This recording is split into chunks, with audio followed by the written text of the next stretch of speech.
With attention, please. Thank you very much. We'll call this meeting to order. Appreciate so much everyone being with us this afternoon. This is the August 21st, 2025, 5 p.m. regular session meeting of the Lawrence County School Board. We have a full house, and again, thank you all for your presence, and thank you for your concern of our school system and our kids, and we appreciate you being here tonight. This is the first regular session meeting we've had since school has been back in the session, and we're proud to report that all has kicked off well, and all of the schools have reported normal operation taking place, and we're grateful for that. We look forward to another great year.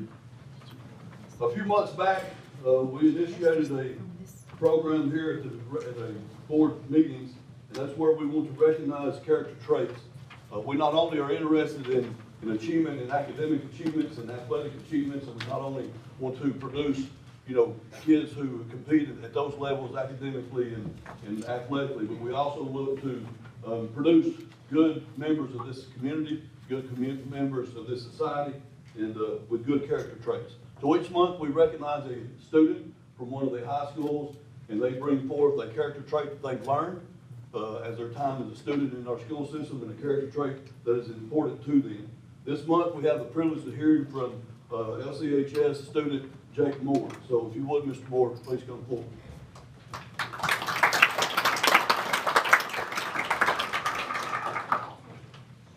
The character trait that I would like to share is the word listen. Listening is a very important skill, and it can be carried throughout all of our lives. James 1 verse 19 says, "Know this, my beloved brothers, let every person be quick to hear, slow to speak, and slow to anger." So I would just encourage everyone to be slow and listen to what people have to say, and carry you a long way. Let me pray for us. Dear God, we thank you for this day. Thank you for all that you've given us. We thank you for allowing everybody to get here safely tonight, Lord. I pray that you protect everyone as they travel home. I pray that you protect everyone here tonight, Lord. I pray that you'd let everyone listen to what everyone has to say, Lord, and let us be slow to anger, slow to speak, and understand what people have to say. I pray that you'd be with us throughout the rest of our week, Lord. Thank you for this beautiful day that you've given us. Today I pray. Amen. Thank you, Mr. Moore. Appreciate that. Now, ladies and gentlemen, please invite you to please stand. Say the pledge of allegiance. I pledge allegiance to the flag of the United States of America and to the republic for which it stands, one nation, under God, indivisible, with liberty and justice for all.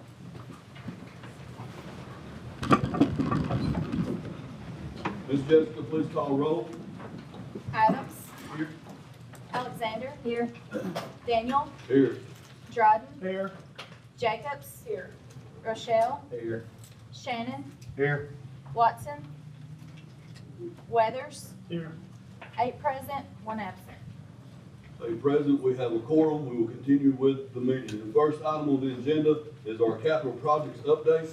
We'll give the floor to the Doss brothers.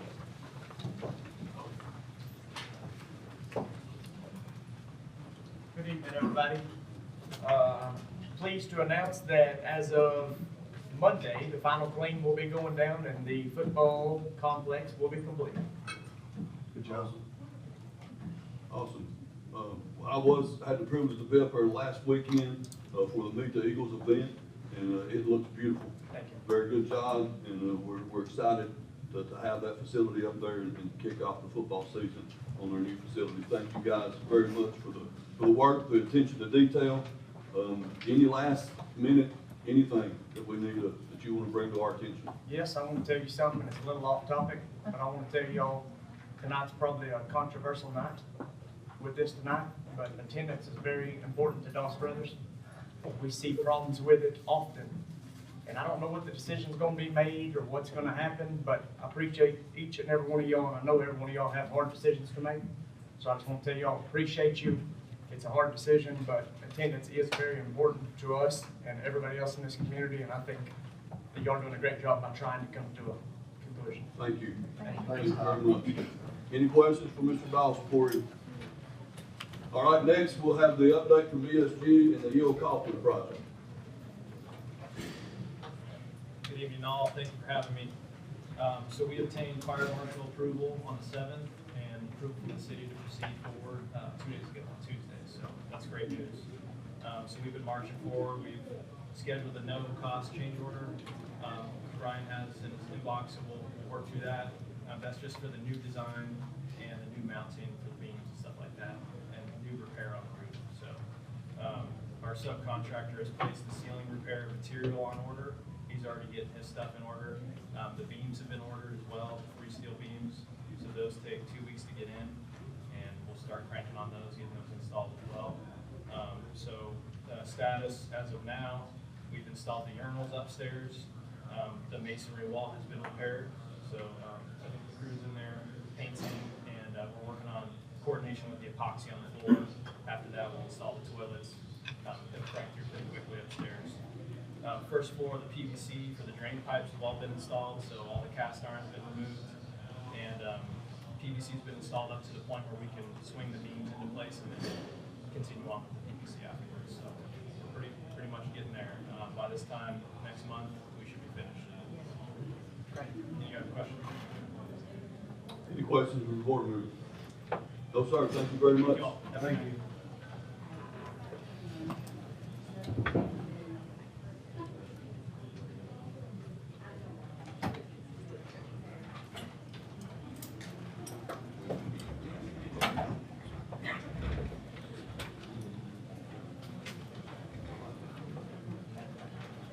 All right, ladies and gentlemen, now the agenda, we'll have the public comment session. Before we go into this, I have the list of people who have signed up. I believe at last count I have 12 applicants here to speak. We have 30 minutes set aside. We want to be fair and just with all 12 of these, so that equals up to 2.5 minutes per person. So we will give the floor over in the order by which they signed up, and you will be allotted 2.5 minutes to address this board. Please be respectful, and at any time, if I feel like that you are disrespectful and using profanity, you will be cut off from speaking any further and will be asked to leave the facility. So with that being said, our first community member, Sabrina Moore, you have the floor.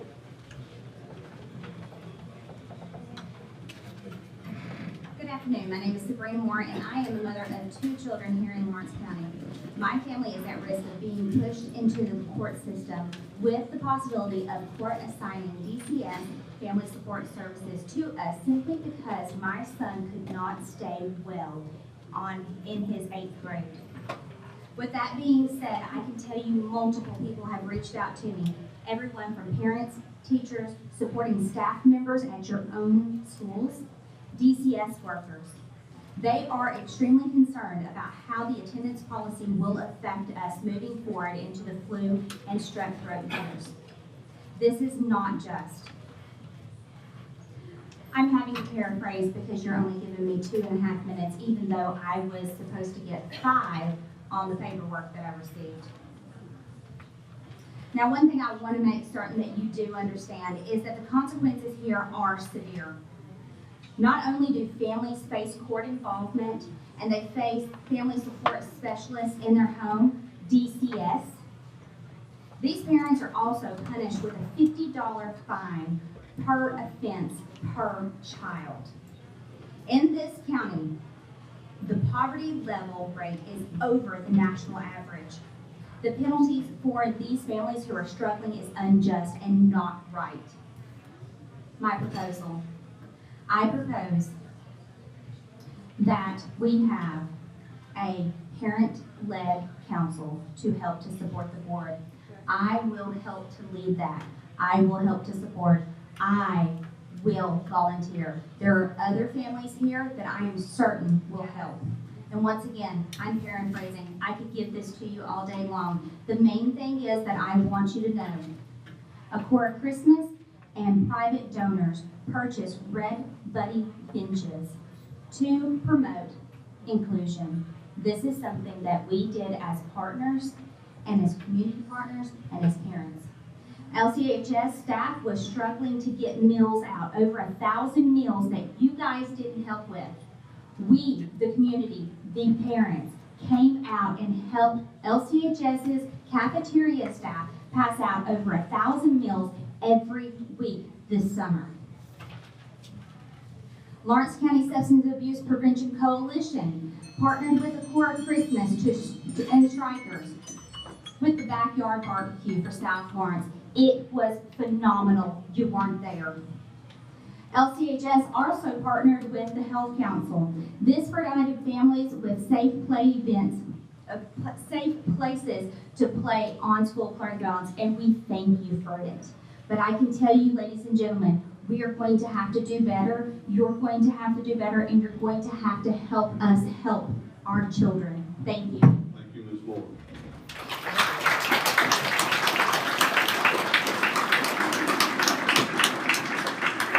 Next, community member of four, Marina Regenbaum.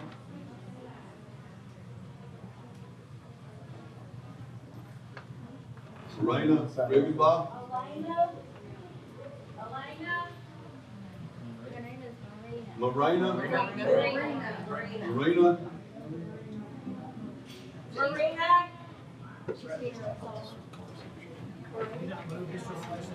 Good, everybody? Yes, sir. All right, sir. Shut this off. All right, good evening, Chairman, board members, and Superintendent. My name is Marina Riggenbach, and I'm the parent of 2 students in Lawrence County Schools. Thank you for your service to our district and dedication to student success. I understand the importance of strong attendance and respect the board's desire to address chronic absenteeism. However, I'm deeply concerned about the recent policy change that limits all absences to absence status. Regardless of whether a student provides a doctor's note and allows only 3 absences per semester without exception. More troubling, the policy does not align with Tennessee state attendance mandates, which require school districts to adopt local policies compliant with the state board education attendance rules and acknowledge legitimate reasons for excused absences such as illness, injury, or documented injuries. This policy may unintentionally encourage families to send sick children to school, risking the health of other students and staff, increase overall absences as students with legitimate medical needs or emergencies might attend school against better judgment, create inconsistencies with how truancy and excused absences are handled statewide, potentially exposing our district to criticism or legal challenges. I believe strongly in maintaining high expectation for student attendance, and I support efforts to reduce chronic absenteeism. At the same time, we must not sacrifice compassion, fairness, and legal compliance in this process. Thank you for your time and thoughtful consideration. Thank you, ma'am.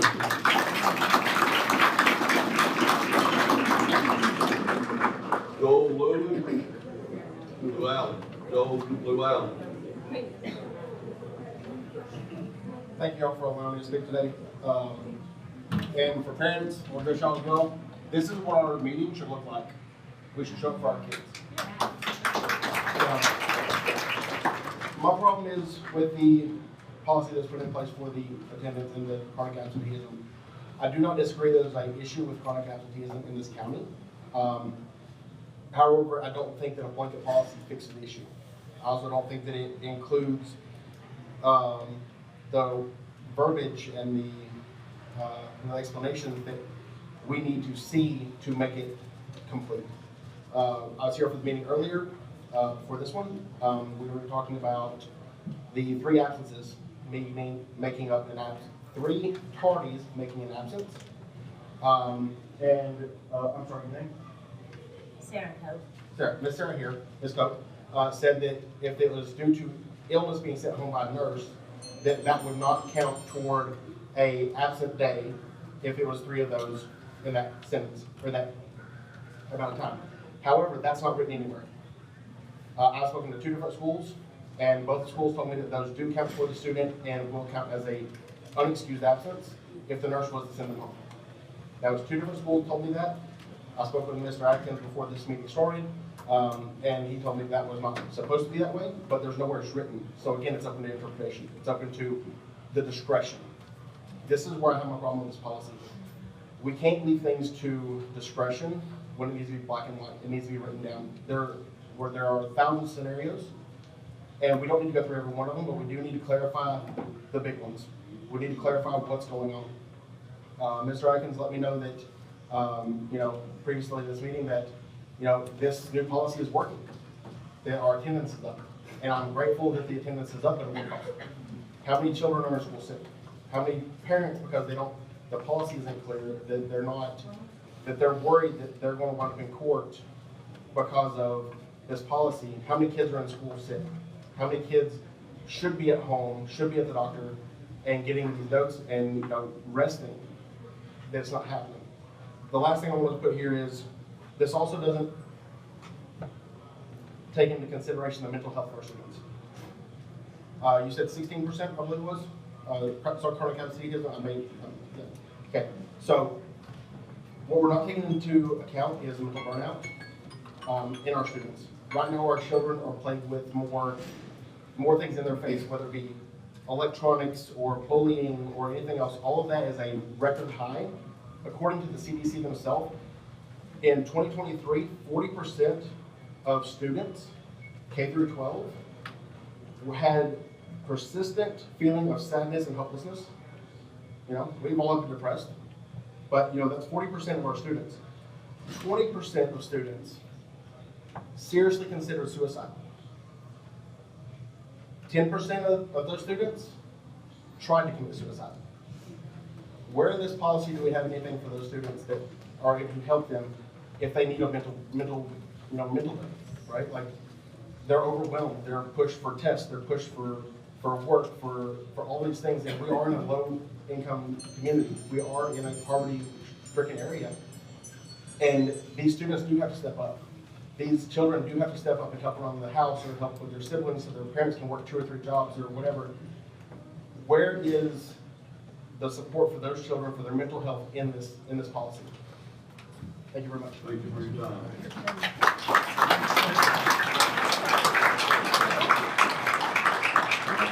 Next we have Timmy Moore. Please be considerate of all of the people who need to speak, and please hold to your 2.5 minutes. Timmy Moore. That's PJ Moore, just to be honest. I'm sorry, PJ Moore. Yes, sir. And I'm sorry, how much, 2.5 minutes? 2.5 minutes, please. If you don't make me a second, to set my timer.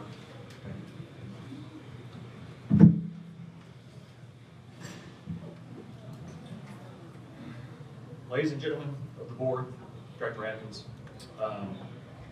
as someone who has served both as a substitute teacher and as a bus driver, I want to begin by commending our school staff and staff employees. The work that they do is not always easy or glamorous, and no one does it for either of those 2 reasons. So the work is vital, and I deeply respect it. I just want to start out with that comment. Some of you may know me personally, some of you professionally, but today I'm here in capacity as a parent. I have 2 children in Lawrence County School System, and I also have extended family, friends, neighbors who have children in the school system as well. I speak as a parent on behalf of not only those people, but the community outside that aren't able to get in here tonight. At present, the policy places a heavy burden on the principals, given the discretion of when absence is waived or excused. With so many factors that can lead to absences, health issues, family challenges, transportation issues, those have been waived. The discretion can widely vary from school to school. Title 49, Chapter 6, Part 41 calls for trauma-informed discipline policies with consistent rules and consequences. But under the current structure, will 2 students from the same household receive the same consideration if they attend different schools? Shouldn't we strive for consistency? Health realities make this even more urgent.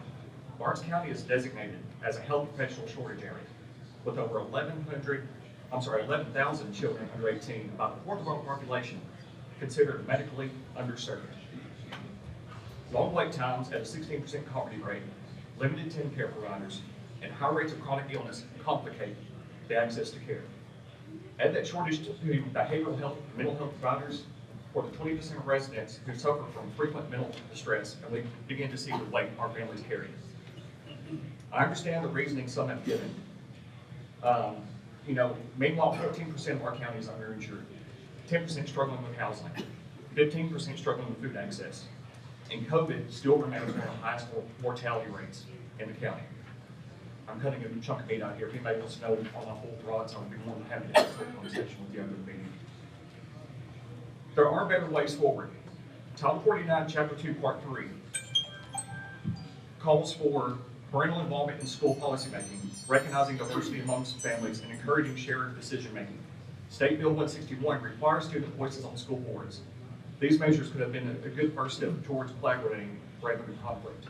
I urge the board, please work with the parents and the students to see if we can make the situation better and make an improvement on Scouting going forward. Thank you. Thanks, Steve.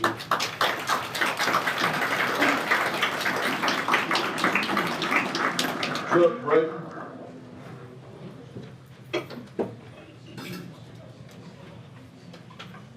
All right. Good evening. I'm gonna talk really fast, but you guys cut me short, so I don't take much breath, so I'm just gonna talk. My name is Chuck. I'm here tonight because I believe the Lawrence County school system policy is rigid, broken, harmful, and needs to be dismantled. The policy, I can almost guarantee none of you guys read it, because if you had, you would have offered some sort of opposition or rebuttal instead of unanimously and cowardly voting for it. Mr. Shannon is the only one here that I can appreciate and respect for stepping forward and having placed back on this agenda, and for taking the community into consideration, despite discomforts and backlash he might get from his peers and colleagues. Let's call this what it really is. The policy treats parents like criminals for doing their job, raising their children. It punishes kids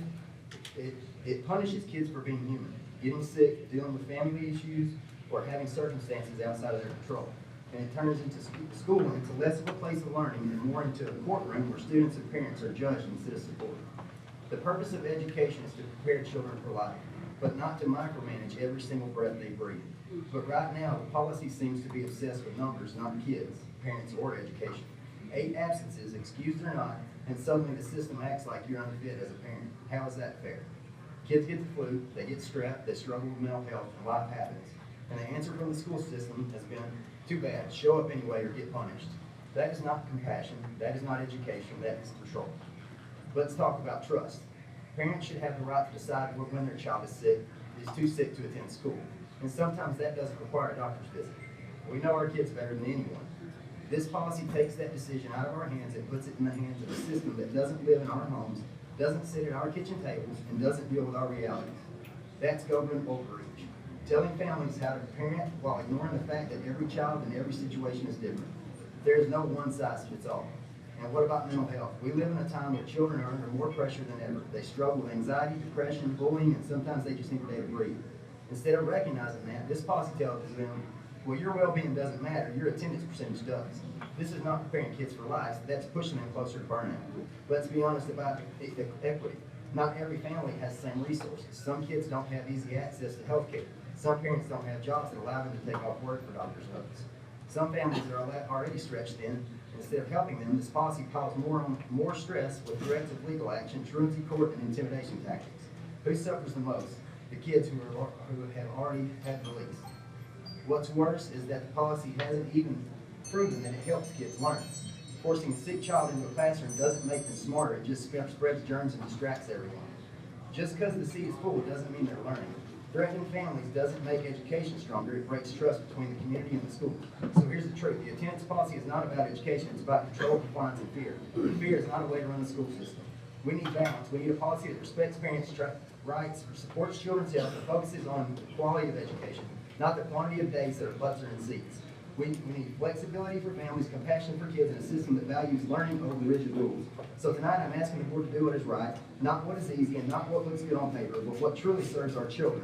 Dismantle the attendance policy, replace it with something humane, fair, and supportive. Our kids deserve better, our families deserve better, and our community deserves a school system that works with us, not against us. Thank you. Thank you.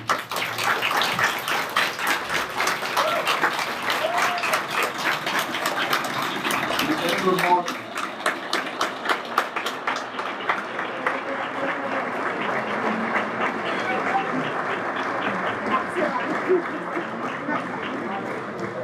Alright, I'm going to do a lot of paraphrasing since we have such limited time, but I have here in my hand our petition. So this is a petition with almost 3,000 signatures on it of people in our community that agree that something needs to be done about the policy. First of all, I do want to remind you guys that you're up here for a reason. You care about the students and these people in our community, but I fear that we've lost the plot. Are we actually creating a policy that works for families and is empathetic and compassionate I'm gonna go ahead and jump to what my proposal is, because I think it's good to hear what other people's opinions are, especially when it affects us directly. So my proposal for the attendance policy is that we create something that provides a positive reinforcement for children to be in school. Those of you that have taken psychology classes, which I'm sure you have, are familiar with the fact that negative reinforcement doesn't always work, it just promotes fear. Positive reinforcement does, and we already have those going on in the school. For instance, with the AR program, children reaching their goals get things like extra recess. We should be implementing something like that in the schools to promote children to want to be there, because they're not having to be, they're not forced to be there, but they're incentivized with small, no-cost incentives like extra recess, or maybe a break, a free period, something like that. That would make these students, especially the ones that are getting older, that look at school as something more like jail, that would give them the encouragement to want to be at school because they're earning something. I think that that would be something really good to implement amongst all of the schools. I know some of them already have. Secondly, I think that we should look at it on a percentage based. So for instance, per 9 weeks, if they missed X amount of absences, which gets them closer to being chronically absent, that's when we should enforce some type of contact with the parent, intervention, things like that. Because chronic absenteeism does need to be combated. But the majority of us in this room don't face that issue. We're here because the policy is not black and white, and it leaves entirely too much room open for biases, especially with children with special needs and disabilities and mental health related conditions. Lastly, sorry, I skipped everything I went through. Of course, allowing excused absences, because respectfully, nobody in this room, or at least on the board, are medical professionals. So we should not be undermining the medical professional's opinion. When they say that a child needs to be out of school, they need to be out of school. That's what's best for them.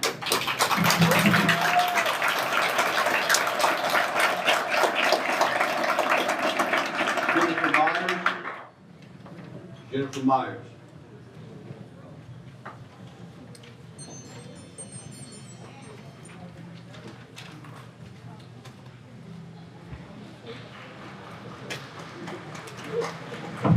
I just have a few questions. For instance, my little boy is in kindergarten. Y'all know, most of you do. I worked in the school system for 2.5 years. Worked in cafeteria for 2 years, and half a year I worked in classes until I lost my job with COVID. And until April, I subbed almost every day. But I was told his absences are not excused. He had to miss for allergy testing in Murfreesboro on Monday. He has to have surgery in September. We're not sure how many days he's gonna be out. He has sleep apnea. My child's health will be put before the school. I don't care if he goes to school, because we can homeschool if we have to. But he only misses when he's sick. So I just need to know, why are we not accepting doctor's notes for the kids when the teachers and all the board members have excused absences? They get personal time, sick time, and vacation time. Why is my child not being excused for a medical condition?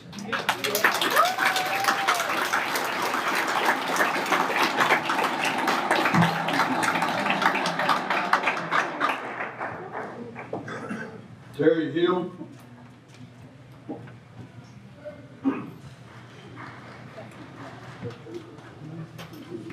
Good afternoon. My name is Terry Hill. I'm a retired military officer. I've probably lived more than 99% of the people in this room. I've lived in more states, lived in more areas, traveled more than most people ever do in their life. I've never seen anything like this in all my years traveling around this country. I raised 7 children in different states. That's why I have them scattered in different states. I'm raising their grandson now. I understand not being absent or late. I do not tolerate lateness, let alone absenteeism. I think I missed 1 day in all my military career with sickness. However, having said that, I've seen all kinds of diseases and all kinds of things. I will say this, the current policy is about the most absolutely ridiculous thing I've ever seen. And the road to hell is paved with good intentions. Also, my grandson, my concern is, he's not gonna miss as long as he does with me, but with the doctor's excuse, he ain't coming.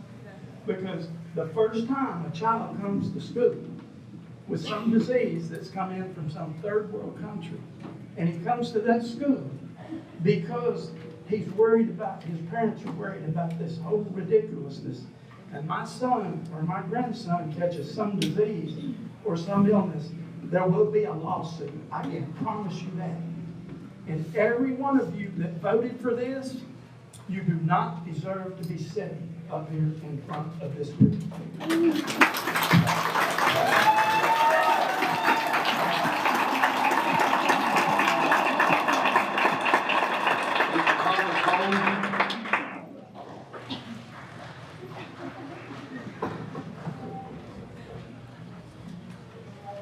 Well, I thank y'all for letting me speak. I'd like to address the discretion and common sense answer that y'all give everyone when they call and ask. If it's as simple as discretion to the schools, if it's as simple as common sense, then what is so hard about changing the language in your policy? It was so easy to write that policy, it should be just as easy to reflect the common sense and the discretion within that policy to protect parents that don't keep their kids home for no reason, to protect the kids and their parents from stressing out every day. If we take our kids and keep them home from school, we have to be in court. My kids have had illnesses. I have been in juvenile court for truancy when my son was only in pre-K, and he had allergies and he stayed with strep throat. That was before this policy was implemented, and I had trouble. Now that you have this policy and it's in that language, what's to protect me and my family from that? And I urge you to change the language in your policy. It's not what Mr. Atkins said about, oh, it doesn't matter what the parents think, the policy is going to stay the same. You understand? I appreciate the answer that you give the community about the common sense, and it's not going to pertain to this person or that, but like I said, it should reflect that in the language of your policy. If we do something wrong, y'all refer to the language of policies and laws in this community when someone breaks the law, and I think you should hold yourself accountable in the same aspect. Thank you. Thank you.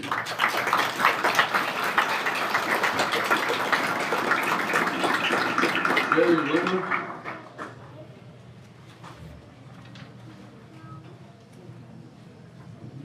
I appreciate you allowing me to speak today. My name is Sherry Lehman.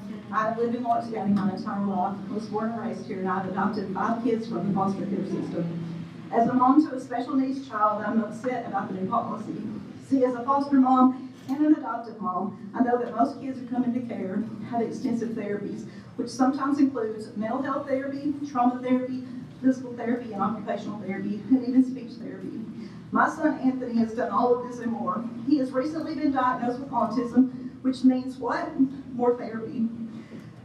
We will now be exploring ABA therapy to see if that will help Anthony. Anthony has just finished up a 9-month therapy program with the RIP in Columbia, which is an extensive therapy. And we have missed a lot of days trying to help curb his behavioral issues.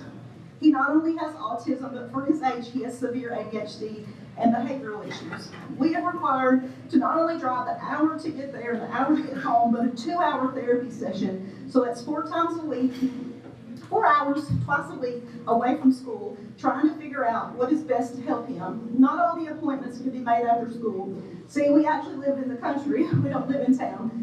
The bus doesn't drop Anthony off till about 4 p.m., but it takes us till about 4:30 to get back to town, which only leaves us about a 30-minute window because most offices close by 5. The new policy doesn't leave much room for parents or kids like Anthony. Anthony was born drug addicted. He spent the first month of his life in the NICU fighting for his life, and I have been fighting for him ever since. He came into this world being put on phenobarbital for violent seizures that he was having, and now he's been diagnosed with a seizure disorder. Anthony came to me nonverbal. He could not sit without falling over, and when he started walking, he fell and hit his head almost every day. He never met all of his milestones on time, and like most kids, he has gone to all kinds of therapy over the last 5 years, including PT, OT, speech, and he continues to have trauma-based therapy because he was moved multiple times as an infant. Before he came to his forever home now, he has several developmental delays, and Anthony has a hard time communicating his needs and his wants, and that's where I come in. I have no problem fighting for what I believe is best for my child. I want him to someday live independently, and if for some reason I am not here, I want Anthony to have all the skills that other kids already have. In order to do this, it is imperative that Anthony continue to go to therapy each week.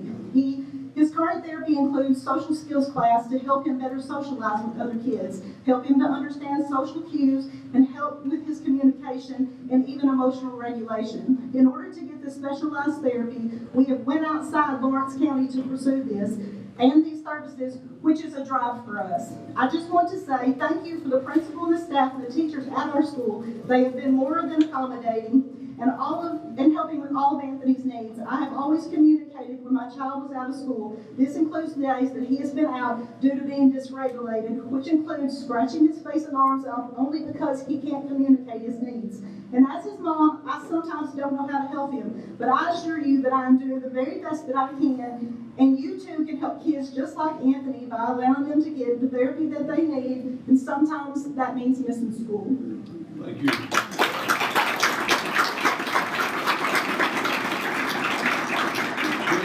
Crystal Addington.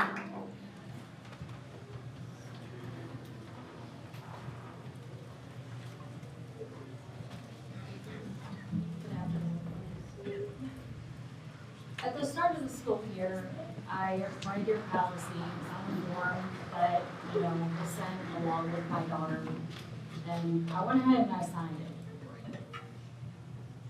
And then I ended up going online and I looked at the policies and everything else, and I'm looking to see what kind of language has been changed.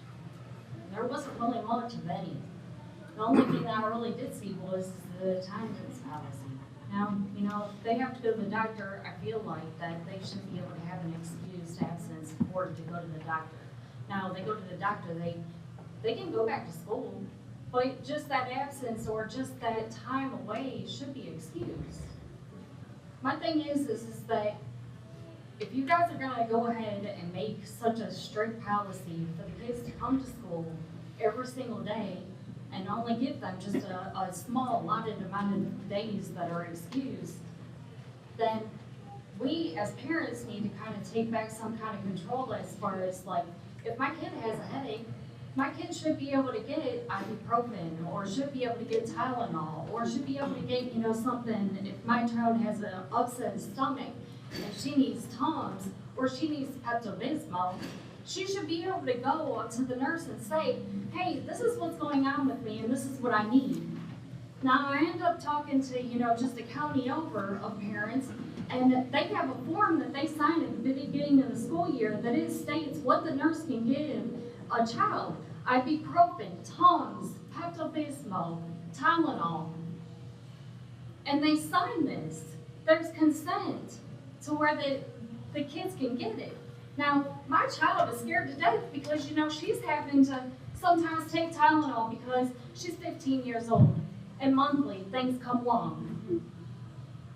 And she's scared to death because she's afraid that she's going to get caught with drugs because a drug dog's going to come sniff up her purse. And it's because she can't go to a nurse and the nurse can't give that to her. I am not saying that there's not a problem with the attendance. I do feel like that a lot of times it's abused. I do feel like that there are some parents that just really don't care. And if their kid is sitting there whining about how they don't want to go to school, that they just don't allow them to go to school. Now, my time is up, and I appreciate your time. Thank you.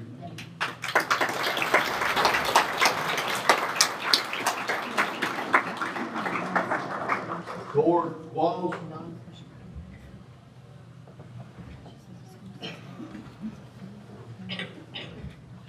I'm more plain spoken, most of these folks here. Apologize if I offended any of y'all. I do it regularly. As far as the attendance policy, y'all heard all about that. Mine's more with a cop searching my kid, or questioning my kid. if any law enforcement has anything to say to my kid, if my wife or I are not present, there will be hell paid. I'm not a lawsuit guy, I'm a hands-on guy. Thank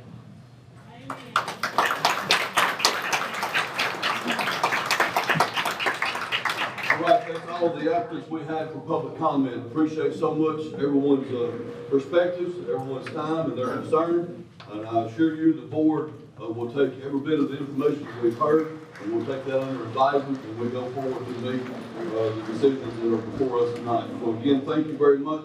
We'll move on with the agenda items.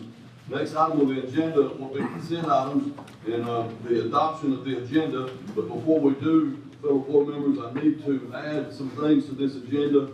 Mr. Atkins has asked us to add 3 special ed assistants on this agenda. And what section of the agenda would that be under, Mr. Atkins? Budget items. Okay, so budget items, and so we'll add a E and special ed assistants under budget items.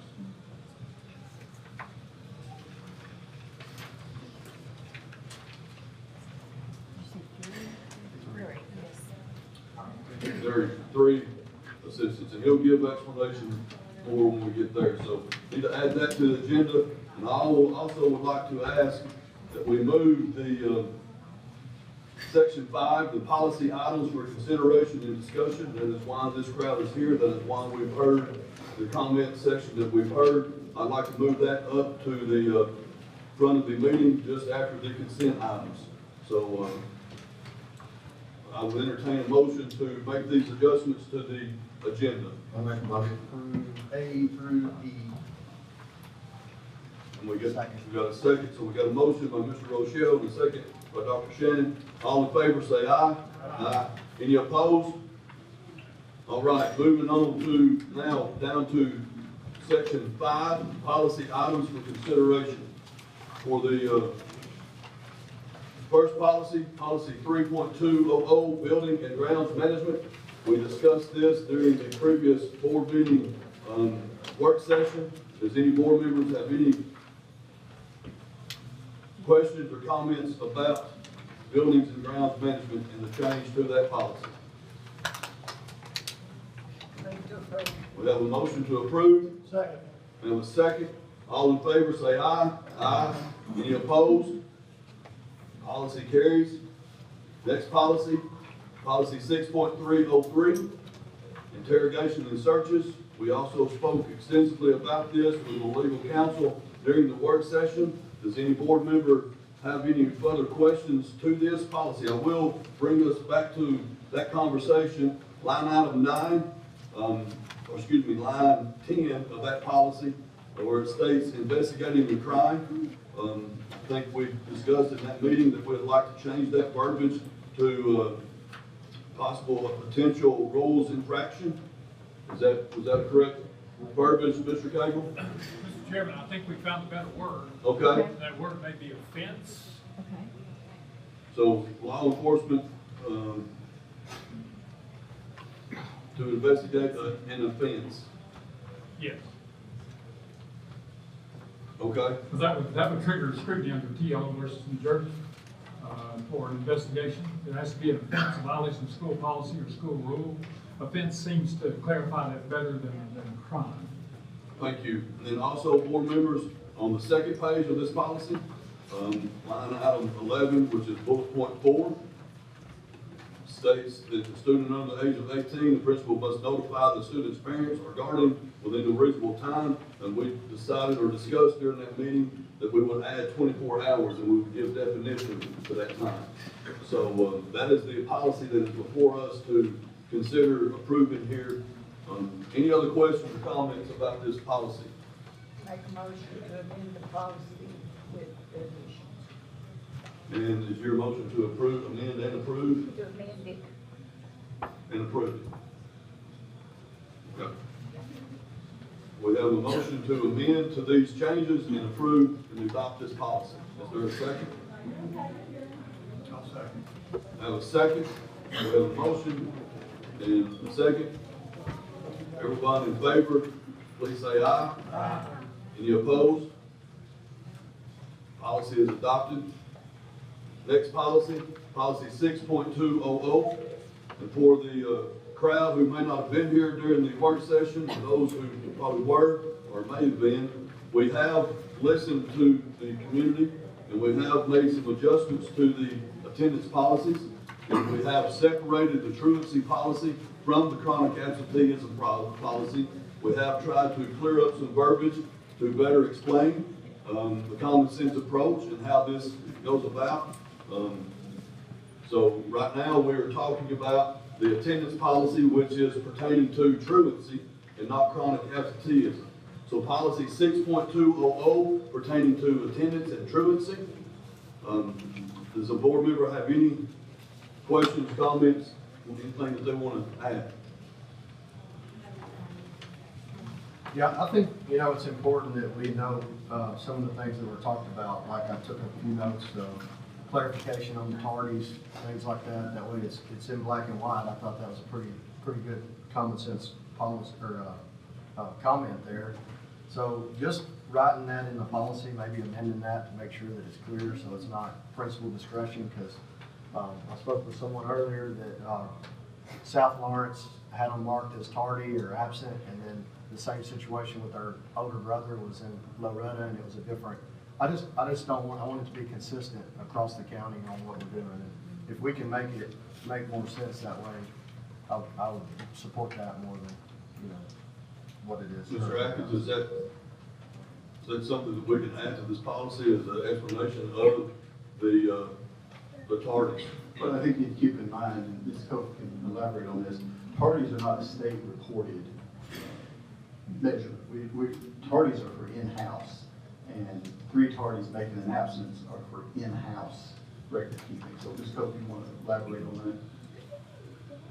So the in-house meaning, if you come to school late because you keep on waking up late, we consider that a tardy, an unexcused tardy. If you get sent home by the nurse, that's going to be an excused tardy. That's not going to count 3 to equal an absence. So however we need to clear that up in the policy, we can. Yeah, and our policy is in-house. It's local government, so it is in-house as well. So I just want to make sure that we put that in black and white as well, so it's very clear, for everybody in the community to see that. But what you're referring to is an unexcused absence for a funeral, not a tardy. Okay. My children are who you're talking about, and it was, one has an unexcused absence and one has an absence. And it was for a funeral. Mr. Atkins has something you'd like to. Well, yeah. Okay, so you want to, okay. All right, so floor still open on 6.200 attendance. Yes, ma'am. Would you make it clear about doctor's excuse? That they are not, it's not going to be not active. Could you explain that? all right, so, Mr. Chairman of the board, I want to be respectful of folks' time since they were short on some of their presentations. I have one, but I want to move through it pretty quickly. First of all, I want to thank the folks who publicly reached out and publicly thank them for reaching out to us and having meaningful conversations. Mrs. Cope and myself, maybe some of you and principals, have had productive conversations with folks who raised questions. We listened to those questions. We made changes to the policy. We presented that policy to the board. We've attempted to clarify the policy. There are 2 issues that we're addressing. Truancy, which we do not have a problem in Lawrence County. Chronic absenteeism, we have a problem, the state of Tennessee has a problem, and the country has a problem. Our numbers have increased significantly since 2017. When first reported chronic absenteeism came out, Lawrence County was at 9%. Every year since, it has steadily increased, and we're now at 15.4%. That's 1,100 of our students who are missing 18 days or more. When we looked at the data from last year, we had students missing between 18 and 60 days of school. 18 to 60 days of school. And some of them have been doing it for years.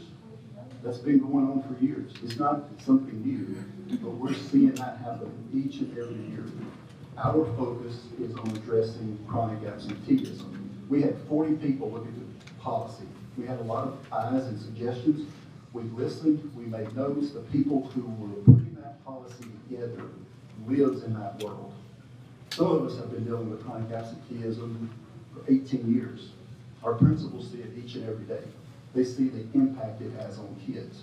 When a child is missing school 3 or 4, 5, 6 days for an illness annually, we understand that. 18, 20, 24, 35, 60 days for a second grader, 60 days missed for a second grader. What does it do for that child? Now, we know kids get sick. We're all parents. It happens, folks. There's nothing that we want more than that child to stay home, be healthy, come back to school. But we also know, just like you and I and the rest of us, there was times when we didn't want to go to school. There are times now we don't want to get up and go to work, but we have to. School teaches more than reading and writing. It teaches basic skills that help us throughout life. They learn those in school. So our policy addresses truancy, which we do not have. We do not have a problem with truancy. We have a major problem with chronic absenteeism, as does this state. We've coded things. You will see excused, unexcused absences because we had productive conversations with folks who picked up the phone and called us. Every conversation I had, whether it's a phone call or an email, I encourage those folks, call your principal, talk to your principal. They know your story. You can tell them your child's story. They will know if that child's sick and needs an issue. The lady that spoke earlier sent me an email weeks ago about her children. Talk to that school's principal. She did. You heard her tonight say that principal in that community helped my child. That's what we do. Communication is key. I've been in every school every day since school started, and I've heard from people saying it is work, but it's work we're willing to take on because it's getting kids in school. When we hear from schools who are saying, we're seeing 15 kids absent. Last year at this time, we saw 115 kids. So I'm going to give you some data here in just a few moments so you get a better idea of it. But what we have to keep in mind is that chronic absenteeism is robbing our kids of their future. Now, I've been in education 29 years, and I see it, and many of the teachers see it, and many of the folks in this room in this community see it. It's robbing our kids. When a child misses school, 2-3 days, that's hard to catch up on anyway. The pace of the curriculum is faster now than it's ever been. The demands of the curriculum are more so now than they've ever been. We didn't put that in motion. That's the state legislatures who put that in motion, but our teachers are obligated to follow it. So when a student is missing 2, 3, 15, 30, 60 days, the 15% chronic absenteeism is impacting the 85% of the kids. Your kids, my kids, grandkids are impacted because we can't move the curriculum. When teachers are teaching and going back 2 or 3 days, and then catching up and going back 2 or 3 days for another, every child in that room is impacted. I will see myself out if needed, but the problem lies with the inconsistency in what is going on with the policy. Order. That's out of order. We were all, each and every one of us up here were very polite and respectful during the public comment. I simply asked the same of the audience during the board's portion of this meeting. Thank you. As an educator, and in this role, my job is to make sure that every child in this school system, the 15% who are chronically absent and the 85% who are not, are afforded the same opportunity to receive the best education possible. I owe that to the parents and I owe that to them. Our teachers owe that to them. And that's what we're doing. We're addressing something that is robbing kids. It's robbing them of their future, and it's robbing this community of its future when our children are missing school. They're missing school. So from 9% to 15.4% in a short period of time, 1,100 students, 18 to 60 days of school. 18 to 60 days. Now, some things that have been said I want to clear up for the folks. It's reported that doctor's notes aren't accepted. To this date, from the day school started to right now, the Lawrence County school system has accepted 900 doctor notes. 900 doctor notes have been submitted, and students have received excused absences for those. Now, Are there some clerical errors that would be corrected? Yes, that happens, folks. Our people are just like you. They make mistakes, they fix it. We will address that. Or you can pick up the phone and call the school and inquire, why does my child have this? 900 doctor's notes. What we're seeing is folks are going to the doctor and coming back to school. They're coming back to school. I've heard from every principal saying, this is not the norm. This is not what happens, but they're doing it. So, doctor's notes have been accepted. Trying to tell physicians how to treat children. Folks, we're not medical professionals, we're educational professionals. They know how to treat their children, their patients, we know how to educate them. We simply ask them to help us emphasize the importance of education, and they're doing it. Some have theorized, and as we said here tonight, about PCS. Folks, we have never petitioned anyone to court for 3 absences. We don't call PCS on folks. That's not our role. We do not want kids in courtrooms, we want them in classrooms. It's just that simple. Not courtrooms, but classrooms. Now, the verification form, the chronic illness, the lady that spoke about her child and their health concerns, a simple complete the form, turn it in, removes all that stress from her. I saw 11 chronic illness forms today come in from one school. Parents are just simply saying, we appreciate this. This takes that burden off us. They fill it out, they turn it in. But there was some language in there that concerned folks. We addressed that language. We cleaned that up because people had productive conversations with us. Chronic absenteeism is a problem. Go a little bit further. Gentlemen have talked about mental health. So let's go through 3 things about this Board of Education. This board, at the conclusion of COVID, when federal dollars dried up, our principal said our students need tutoring and intervention. This Board of Education invested $1.4 million into making sure kids got tutoring and interventionists, and that still goes on today. With increased mental health issues that are going on in this country and going on in Lawrence County, this Board of Education invested in their own school-based therapists, highly trained professionals who work for the Board of Education to provide mental health services to our students. So that there's not a disruption in continuity of care, that a child needing those services, those happen in Lawrence County every day. The first year we had that program in place, almost 500 students received services through that. In addition, a lot of our parents will come in and say, we've got issues that are creating difficulty for our child to come to school. This Board of Education hired social workers to go out and get those resources and help those families. We have food pantries. We find ways to help pay power bills because we know how important it is for those kids to come to school. We have generous supporters in the community who will pour in their heart and soul to help us help kids. We have a church every Friday that puts meals in hallways for kids. Every Friday. So when we reach out and say, help us, people do. So we've got school-based therapists, we've got intervention, we've got social workers, and now we've identified another problem, chronic absenteeism.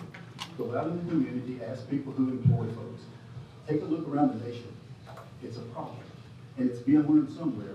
And if school is the panacea, then we have to teach more than reading and writing. And we're teaching more than reading and writing. We have to teach accountability. That's where we all learn it. That's important. So we focus on that. These interventions are designed to do some of the things that folks have said here tonight in their public comment. Let the school know so they can help. We have a lot of resources. Let us know how we can help. And a simple phone call does that. A simple email, a simple drop by and talk to your principal does that. Discretion was a question that came up. We give the principals too much discretion. Folks, if you understood how much a principal has to do every day in ensuring things are going right in a school, that discretion wouldn't be a question. But what we gave them was the opportunity to look at a student's absences and look at the pace of it. A student who has 5 absences at the end of August is of great concern to us than a student who has 5 absences at the end of April. They're looking, that's the discretion we're talking about. It's not your last name or where you came from. It's the discretion to look at a situation, to look at your past attendance record, to step in and say, look, your child has missed a lot of school this year, but for the last 7 years, They've missed a total of 10 days. We're not going to intervene too late. What's going on? Who's recently diagnosed with diabetes or whatever it is. Our folks are going to intervene and help in those situations. We're educators. We're educators. So it's a problem. It's robbing our kids of their future. But I do want to tell you what we're seeing. Now, since we've been in school 3 weeks, two points of data for you. One school has seen a 16% decrease in absenteeism. 16% decrease in absenteeism. 3 schools have seen between 33 and 37% decrease in absenteeism. 4 schools have seen between 42 and 49% decrease in absenteeism. 2 schools have received between 58 and 59% decrease in absenteeism. And 3 schools in this county have seen a decrease in absenteeism 65 to 70% in the first 12 days of school. This time last year, 168 kids had already missed 3 days. 168 missed 3 days. This year, 39. Last year, 43 had missed 5 days. This year, it's 12. Last year, 7. This year, it's 1. We've looked at our nurses' visits, and there's no significant difference between them and last year. Our nurses treat students for everything. We've seen all that. I want to congratulate the board and thank the board for A, being open to address the problem and standing firm with the problem. We've got a problem. You expected us to address that problem. We're addressing that problem. Now, we could have done a better job delineating between chronic absenteeism and truancy. That's on me. We own that.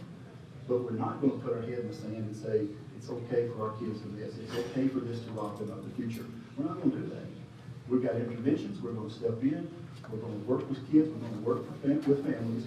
Mrs. Cope will tell you she has never petitioned a kid to court with a major medical illness and doesn't want to petition kids in court for truancy. We do everything we can to prevent it. But there are families who will challenge us on that. They will question us. We have to follow the law. And if that means going to truancy court, we will. We prefer not to, but that's the last resort, and we'll have to do it. So, we'll close with saying this. Our parents have stepped up to this challenge. Parents are taking kids to doctors, they're bringing them back. They've helped us address this chronic absenteeism problem. Our healthcare providers have helped us address this chronic absenteeism problem. It's working in Lawrence County. Some folks attended meetings today and heard from other districts who said, thank God somebody's willing to step up and do something about it. This Board of Education and this leadership is willing to step up and do something about chronic absenteeism, but we're always going to need your help. And that is helping kids get up and go to school. Now, if they don't want to go to school, that's where you got to say, I'm sorry, you got to go to school. You got to go to school. That's life. That's how it works. So, the county commission, the taxpayers of Lawrence County, and the Board of Education have greatly invested in this community. Our people invest heavily in education. We all believe, and you believe as well as I do, because you said it here tonight, education is a pathway to a better life. Kids need to be in school. We believe that it helps eliminate some of societal ills, reduces crime, poverty. We know that. But in order to benefit from that, you got to be in school. You can't benefit from the generosity of this community if you're not in school. That's all we're asking. Come to school. Let us help you if you can. If you're struggling with something, reach out to us. We've got mental health therapists. We've got social workers. We have academic interventions. We have great relationships with folks who can provide additional resources to you. We have a lot of tools in our hands, and all we need is to know what you need. And when that happens, those interventions allow us to do that work with you. It's my role to make sure that 15% who are chronically absent and 85% who are not chronically absent all get the best education they can, and I will continue to do that. Thank you, Mr. Chairman. Thank you. No public comment section, session. Okay, well, I was gonna say real quick that he said that they were excused. Order. We are done with public comment section. They're not gonna listen to you.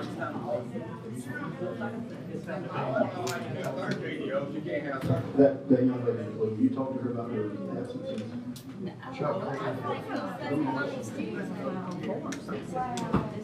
So we'll Mr. Atkins, I think respectfully, again, mine's just quick. I think the biggest problem is acute illnesses and excused absences. That is our biggest concern.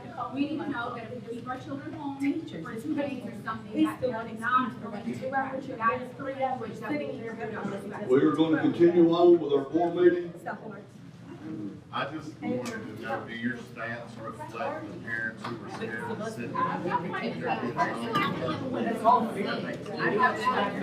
Do they reflect the 40% of people who took their kids out of school last year? I hope that you guys change the language in that to allow excused absences at the doctor's note for acute illnesses. That is our biggest concern. Because we will all be back. We'll fight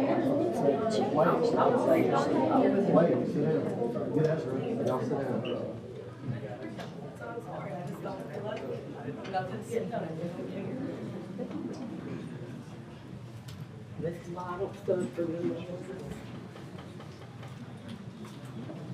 Okay, we'll continue on. Thank you, Mr. Atkins, for that explanation. Floor is still open on policy from the board on policy 6.200. Any other comments, questions? I do, Chairman. I just want to be a calming voice for this because, you know, we all grew up together. I'm looking at people that I was in kindergarten with, you know. To me, I just want to say thank y'all for showing up, coming out and expressing your concern with things. I think that's how government works. That's the way it's supposed to work. I know, Sabrina, you talked about forming a committee. Well, that's exactly what you did. You stood up, you formed something, y'all came in, y'all were heard. We heard y'all. There's an order and a way to do it. Chairman's not wrong in that. We have to be orderly. That's how we have to come together. Our government was founded on that. You know, I was a Marine for 10 years. Everyone knows that. I don't have to say it, but my first 3 years of enlistment, I was in the reserves as I was getting my education to become an officer. Watching the funerals of men and women who give their life for this country, I watched a lot of moms and dads jump into the casket for the last time trying to hug their Marine. They're no longer here. What y'all are doing today is honorable. It's what y'all are supposed to do. If y'all don't like something, y'all don't feel, that's your right to do that, okay, whether I agree or not. And I'm not even saying if I'm gonna vote for or against. I know we broke it out. I wish y'all would listen to that. We broke these policies out. We did hear y'all. I didn't run for the easy days. When I chose to run for school board, it's a volunteer position, guys. It's basically essentially volunteer. I've spent 6 hours on the phone, maybe 30 cents an hour. It's not something we do because we're making money. We do it because we love our community. We do it because we love our kids. And we don't run for the easy days. We're here for the hard days. You know, I spoke to you earlier. I don't remember your name. I apologize for that. Yeah. My name's Casey. No, right, blue. Joel. Or green, I'm colorblind. Joe. Dole? Joel. All right, so you talked a lot about, you know, discretions, and you brought up, you know, clarification of tardies. Was that not heard? Didn't we mention that, right? It was mentioned, but it wasn't said that it was one we put in black and white. Well, I said that, so it's gonna be. Yeah. So y'all are being heard. You know, I know, TJ, you talked about heavy burdens on the principal. That was a concern of mine too. I don't want our principals overly engaged in this. It's a concern, and striving for consistency. You said that specifically. That's important as well. I don't want South Lawrence to have a policy that Loretta, I mean, that's in the same community. Same way with Summertown Elementary. We are a tight-knit community. If you don't believe that, look out here. If you don't believe that, watch someone get cancer. We stand up for them. We fight for each other. We love each other. This community's been strong. I know all my time in the military and living away, all I wanted was to live home. Chuck, you talked about government overreach. I think that's very true. What we're doing here, I'm not sure this is the role of the government. I'm a very liberty-minded guy. Went to Harvard Kennedy School. I don't believe this is the role of government. A lot of times for us to force parents on how to behave, how to do that. Y'all got to make that decision. But I think the liberty of that and the nature of that is our parents got to step up. Tyler Doss, one of the biggest employers in this community. We have an issue that spills over into our employers. This school board, we're a pillar of the community in how we vote. Economic development, they come in, they look at what the school system's doing. If we're tardy all the time and Craig Manufacturer, Doss Brothers, they can't hire people, do you think we're gonna get jobs here? This is very, you know, I took a lot of, you know, jump for it. and I get it, but chronic absenteeism's a problem. April talked about positive reinforcement. I don't know, April, if you was in the meeting beforehand, but we talked about that. Mr. Atkins briefed that our principals were doing that. Our principals do that specifically for each school, but that's not a policy. That's not something that we do as a policy, but I do agree with that. You know, that's a huge item that needs to be at each school level.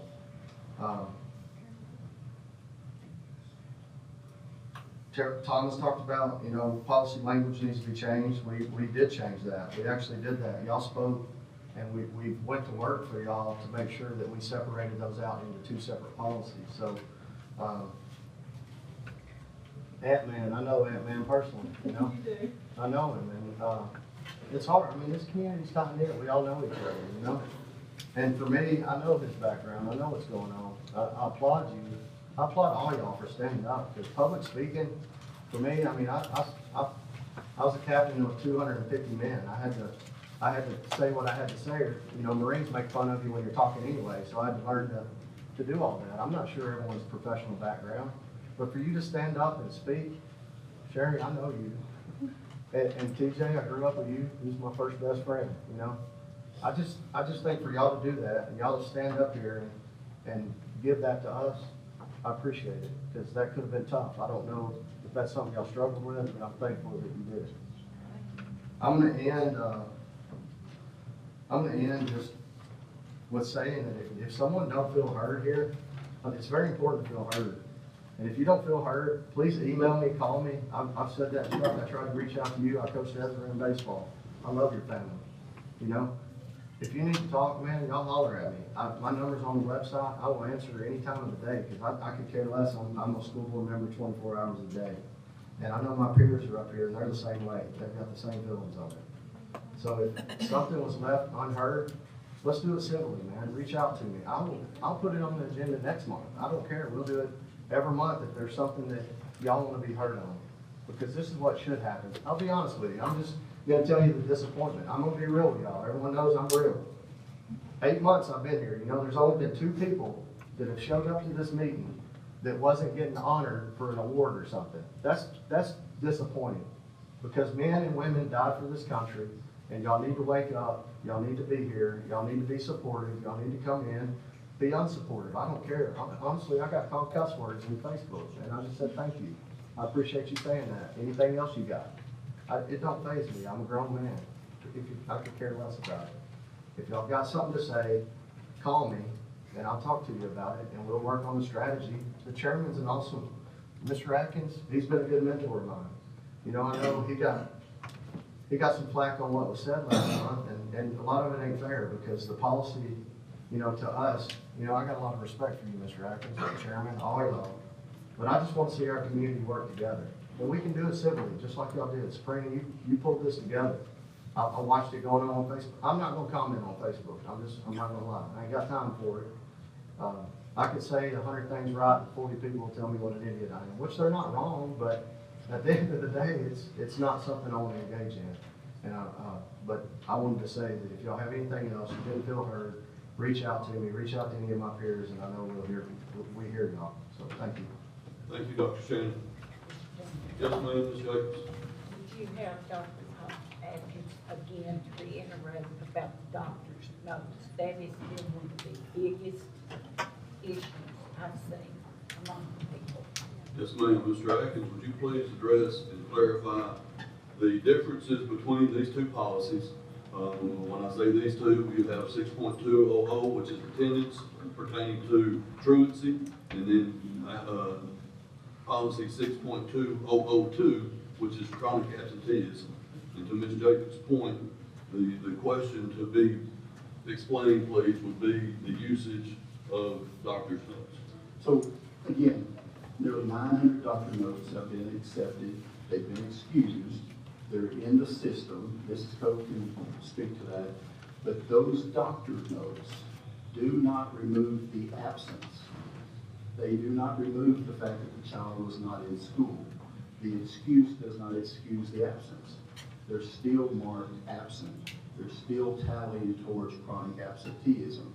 they're still missing school. No matter what you call it, excused, unexcused, truant, chronically absent, they're not in the seat. They're falling behind. That's what we're addressing. So the folks who have turned in doctor's notes, Mrs. Coker, are you aware of anyone that has been told we do not take your doctor's note? People take them every single day. We have folks checking out, going to the doctor, coming back. We take those notes. There's a comment section in Skyward that our people put in there. They comment, student left for a dentist appointment. Student contacted the school and said whatever it was.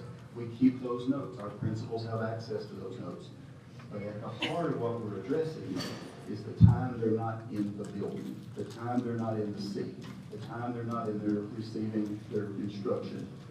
When you're missing 18 days, you're missing a month of school over the course of a year, and some missing more than that, it impacts everybody.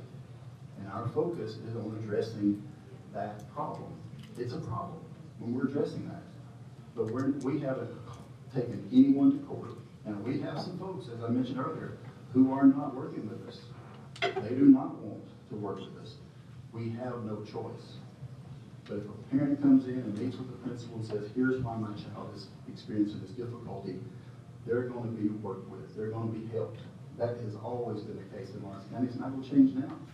So doctor's notes have been accepted, but we're going to intervene when they're starting to get 3 and 5 and 8 and 15 and 20 and 60 doctor's notes. We're not going to let it get that far without having some sort of intervention with the parent. Everyone that got up here and spoke tonight, I should say, an overwhelming majority of them said, we know it's a problem.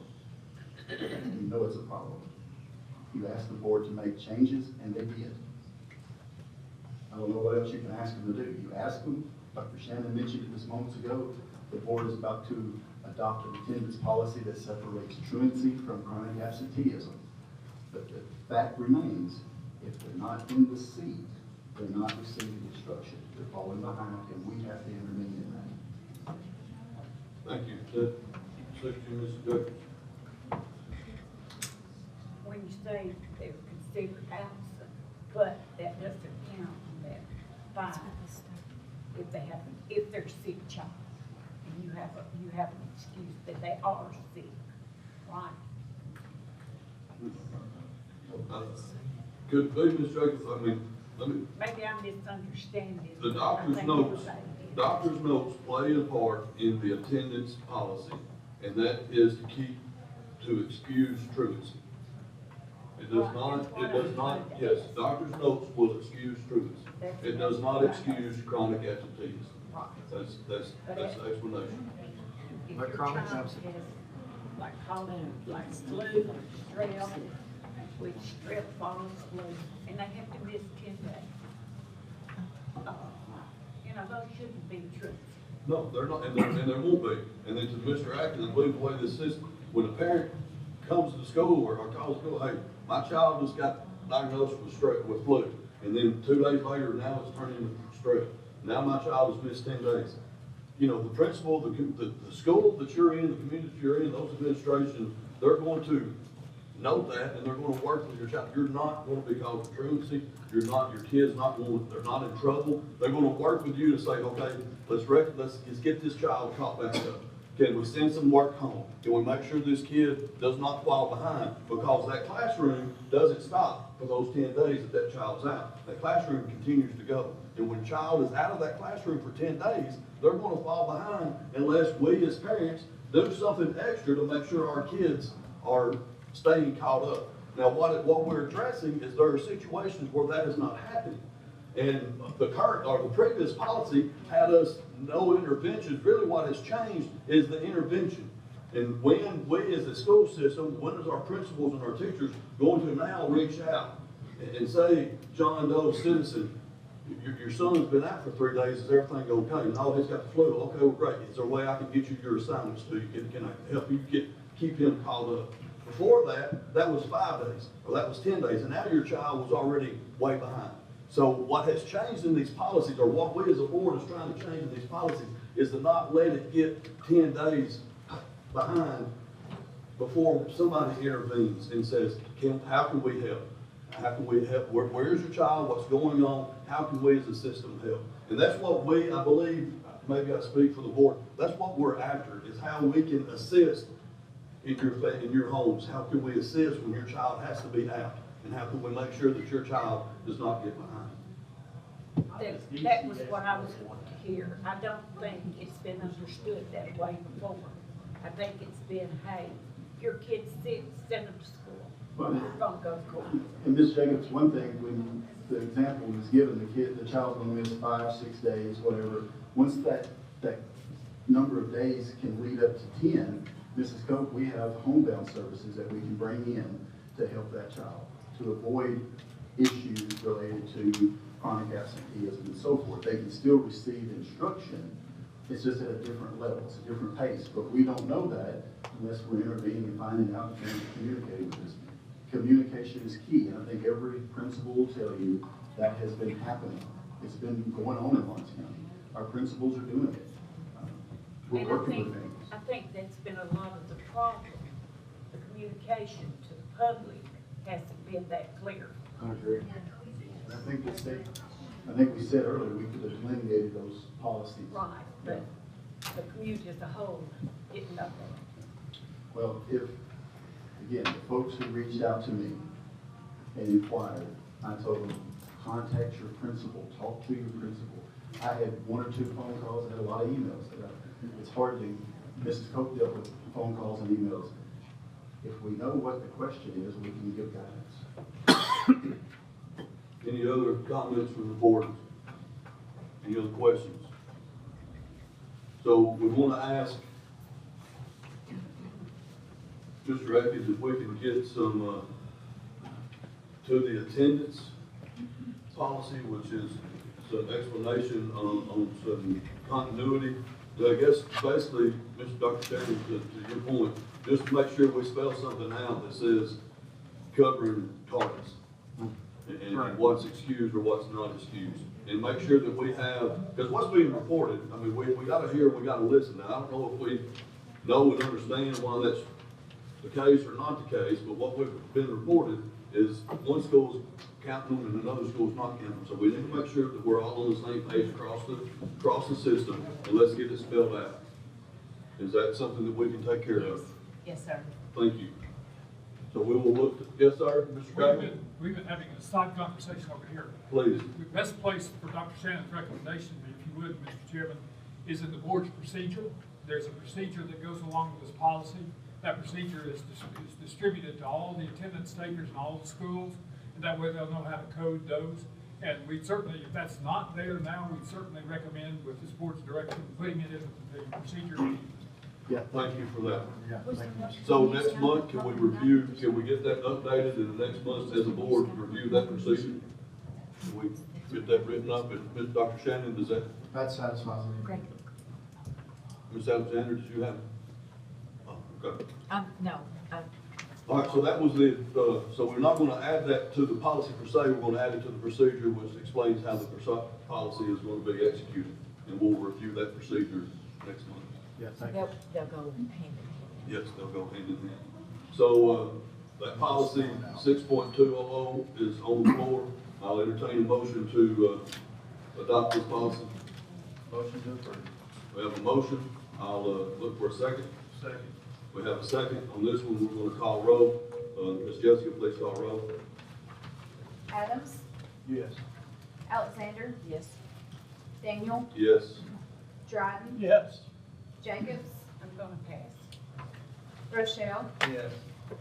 Shannon, No. Weathers, Yes. 7 yes, 1 no, 1 pass. Policy, 6 yes on the phone, 6 yes. policy is adopted. Motion carries.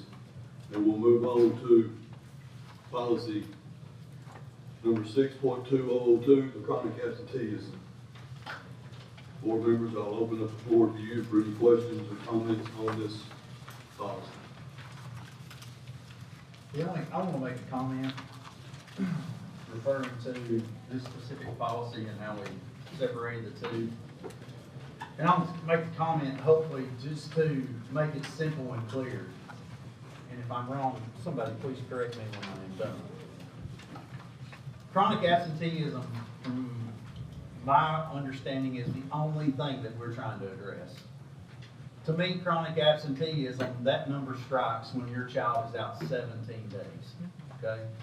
So if your child does not hit 17 days, they're not even, this policy does not even affect them. I want to be chronic absenteeism. This is the one that's really changing. And this is how we're trying to change it. So if your child hits 17 days and they fall under chronic absenteeism, all we're simply asking is prior to that, and why those steps are there at 3 days, 5 days, 10 days, is for communication. That's it. That's it. If your child in the past years has failed under this category, and you think this year's not going to be any different, 100% of encouragement is just make time to meet with their principal, to meet with their teachers, and say, listen, we've been in this, we've had this problem in the past, and there's a good chance that we're going to be there again. How can we work together? It's that simple. It's that simple. And when Mr. Atkins addresses some people aren't working with us, that's why we have to create a policy that looks very stringent that nobody likes. Because listen, the truth of the matter is some parents don't want to work with the school system. Some parents do not want to go sit down with the principal and say, my child has this problem. Well, if we don't know it, we're held responsible for that child being there. That's the whole purpose behind the policy. It isn't for government overreach. It isn't for anything like that. We're just simply saying that since COVID in 2020, kids not being in school is an issue. And it's a real issue. And if you look at test scores, if you really want to know how bad it is, look at test scores. Not just maybe your kid. Maybe your kid's done well. But look at it as a whole. And then look back and say, okay, what are some of the contributing factors? And I'll be honest with you, from my perspective and a lot of people up here, not being in school is a problem. It's also, we hold teachers accountable. I think everybody up here has the attitude that we want teachers that are in our school system teaching kids so that at the end of the year, they're progressing. They're getting better. They're getting smarter. They're ready to go to the next grade. Here's a problem I see. How do you hold teachers accountable if they're not there? If my job is I have to be somewhere and be taught to do something and I'm never there, how can the guy that's supposed to teach me be held responsible? How can we hold teachers responsible if 20% or 15% of their class isn't there 20% of the time? That's tough. That's the whole purpose behind the policy. It's not to attack parents. It's not, listen, I've had kids, I've got grandkids in the system. I get it. We get it. We understand they're going to be sick. Do we care if your kid misses 3 days for having strep throat? No. Do we want you to send your kid to school with strep throat? No. But just be mindful that if they have to miss 10 days for legitimately being out of school for sickness, and you might want to take 4 or 5 extra days to go do something, sure. You may have to answer for that. Hey, we took vacation outside of spring break or whatever the case may be. Fine. Just be willing to just answer and say, this is why my kid's at 15 days when they only had 10 sick days. That's all we're asking. I promise you, we're not trying to get into your homes. We're not trying to get into your kids' illnesses and all those things. All we simply want to do is educate them. And we need some of yourself. And understanding what our goal is would have fixed a huge portion of why everybody's upset. And I get it. When it comes to your kids, people take it serious. There's nobody up here that doesn't understand that. And when you think when people are trying to do something that affects your kids in your home, that they have no business being involved, I get that too. But at the end of the day, all we're trying to do is address a chronic absentee problem. Not the kid that missed 12 days because he had flu and strep 3 times. That's not what we're trying to do, I promise you. We're trying to fix kids that's missing 50 days, 35 days. And we're starting out by saying, we want you to help us help you. And that's all it's about, I promise you. So, from my perspective, I make a motion we approve the chronic absentee policy. We have a motion to approve 6.2002. Second. We have a second. Any last questions or comments pertaining to this chronic absenteeism policy? On 12, on the second page, it says school may inform the parent. Then on 16, it says principal may contact the student and the parent. Are those made for a reason, or is there something that? It's 3 absences in the first 12, 14 days of school is going to be a contact. 3 absences at the end of April may not be, because of the pace and frequency of the absences drive the. Oh, okay, all right, that makes sense. We wouldn't want to, we have to recognize what we're looking at. Yeah, I was asking that word specifically, Yeah, so I get it. the may is left in there based on when that happens. Gotcha. We didn't want to say you will do it at 3 and then call somebody May 15th, so it gets out on the 16th and say the next 3 days. Thank you. Any other questions? We have a motion and a second. Please call roll. Weathers, Yes. Shannon, No. Rochelle, Yes.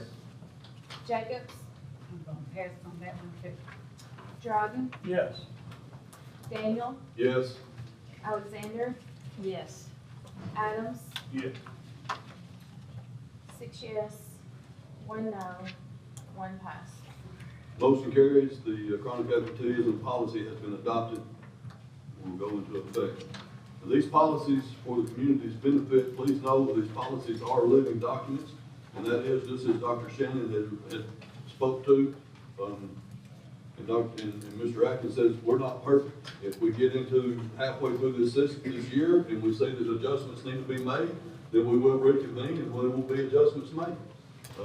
We're always looking, and every one of us are adults who will come to the table and say, yeah, we missed that, let's make it an improvement, and let's change that. But again, we do appreciate everyone's coming out for your voice to be heard, and hope this new policy, these changes to these policies will be beneficial. And I hope you walk away with a better understanding. So with that, we'll close that portion of the board meeting, and we'll continue on to report items. Item number 2.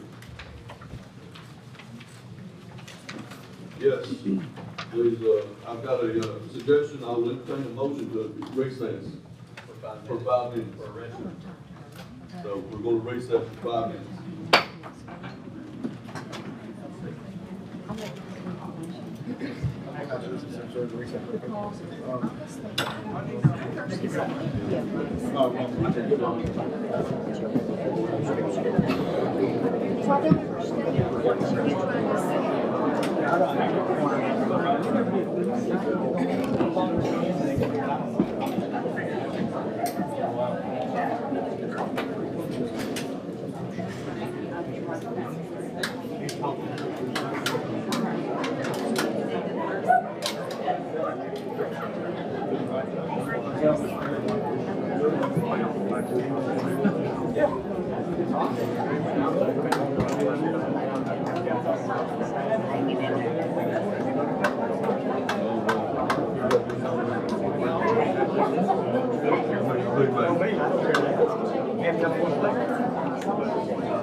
Redoing them campaigns completely. I said the boss man's picture, so what we got going on here?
Thank you.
Good.